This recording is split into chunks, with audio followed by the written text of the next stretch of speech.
Les missionnaires de la CMCI Côte d'Ivoire, le pasteur Boniface Meigné et son épouse Colette Meigné, effectuent une mission pastorale à l'église de la CMCI Antananarivo, à Madagascar.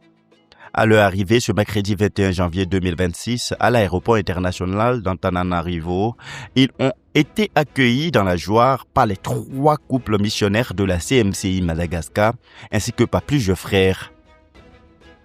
Cette mission sera marquée par le ministère d'édification et d'enseignement du pasteur Boniface Meigné autour du thème « Implantation des églises locales » et le ministère de délivrance et de guérison, ainsi qu'un week-end de salut et de guérison qui se tiendra du 24 au 25 janvier 2026.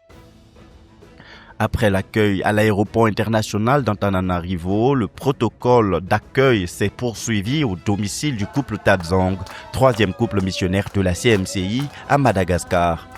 Il convient de rappeler que les Tadzong sont des disciples du couple Meigné, envoyés en mission depuis la Côte d'Ivoire. Cette visite revêt donc pour eux une signification particulière, notamment par la joie intense des retrouvailles qu'ils ont pu expérimenter en ce jour. Le couple Tadzong, Joël et Laurette, assistent les premiers et deuxièmes couples missionnaires de la CMCI Madagascar, notamment les Inan et les Sibanda, dans la conquête du territoire malgache.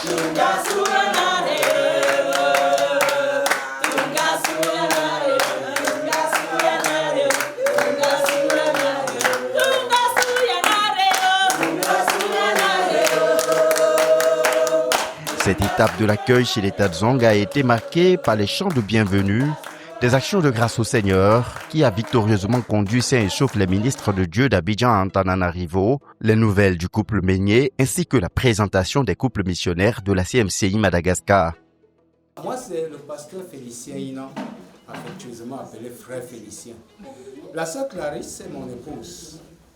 Donc, nous sommes à Madagascar depuis 2002. C'est pour cela que les frères nous appellent les aînés. Donc, nous sommes basés ici à Antananarivo. C'est avec beaucoup de foi que nous vous accueillons. Et nous vous souhaitons vraiment la bienvenue. Comme vous disiez, vous ne saviez pas à quoi vous vous attendiez quand vous arriviez. Nous allons dire que nous ne savons pas à quoi nous nous attendions également. Mais je crois que nous attendons de grandes choses. My name is Johnson. Je m'appelle Johnson Sibanda. And my wife, sister Lynette. Et ma femme, mon épouse Lynette. We are children of brother Eric. Nous sommes les enfants du frère Eric. Zimbabwe. Au Zimbabwe. So we came to Madagascar 2018, it was September. Nous sommes arrivés à Madagascar en septembre 2018. So we've been here for 7 years. Nous sommes là depuis 7 ans. So we used to follow the program Côte d'Ivoire online. Nous suivons le programme de la Côte d'Ivoire en ligne. So I always desire that if God gave me the opportunity, I will visit Côte d'Ivoire.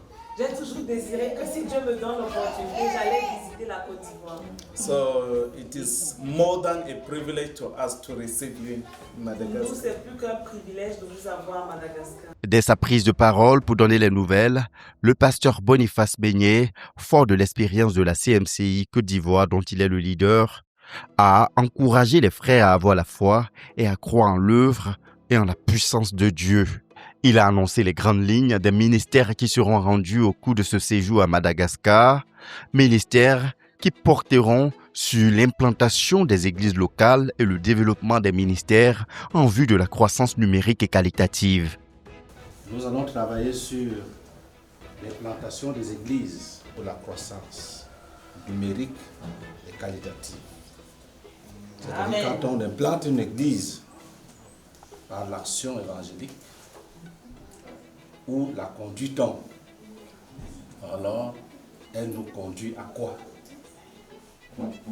Ça se pose, ce qu'elle nous demande se pose à nous. Les églises ont une vie qui influence même le ministre de l'évangile. Quand cette vie est absente, ça veut dire que l'église n'a pas été implantée. Comme Dieu nous a accordé une certaine grâce dans ce domaine.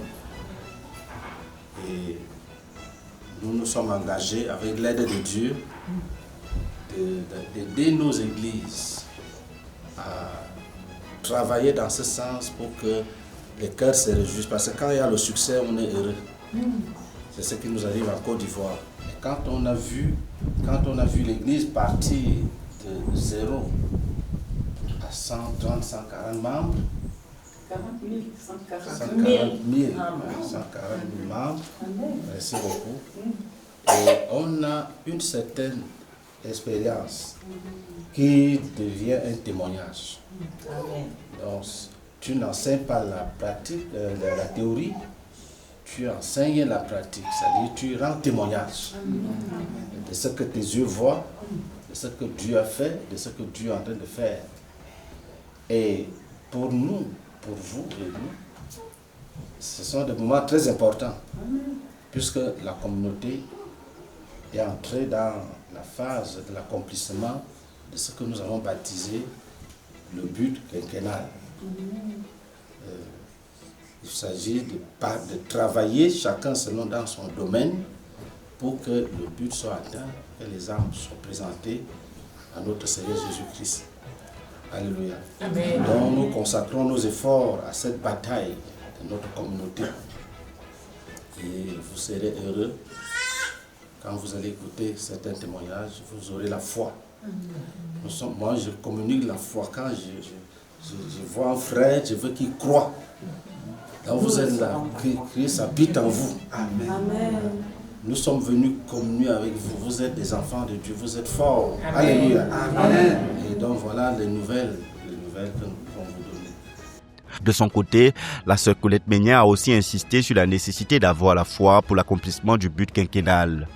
Dans le contexte actuel de l'œuvre au niveau mondial, marqué par la poursuite du but de la phase 3, dénommée but quinquennal, l'Église de Côte d'Ivoire s'est engagée à payer le prix afin de voir émerger au sein du ministère 100 églises de 25 000 membres chacune. Cette mission à Madagascar s'inscrit ainsi dans le prototype des actions que le pasteur Boniface Meignet entend mener dans les églises de la CMCI à travers les nations, en contribution à l'accomplissement des objectifs du but quinquennal. C'est par un ministère de louanges en langue locale, porté par des chœurs joyeux, que s'est clôturée cette cérémonie d'accueil du couple Meignet. Notons qu'au programme de cette mission, articulée autour du thème implantation des églises locales et ministère de délivrance et de guérison, les jeudis 22 et vendredi 23 janvier seront consacrés à des temps d'enseignement et d'édification avec les frères de la CMCI Madagascar, avant que s'engage la bataille pour le salut, la guérison et la délivrance des âmes, prévue les 24 et 25 janvier 2026. Plus de détails sur ce grand rendez-vous à suivre sur les antennes de la radio-télévision Voix de la Croix.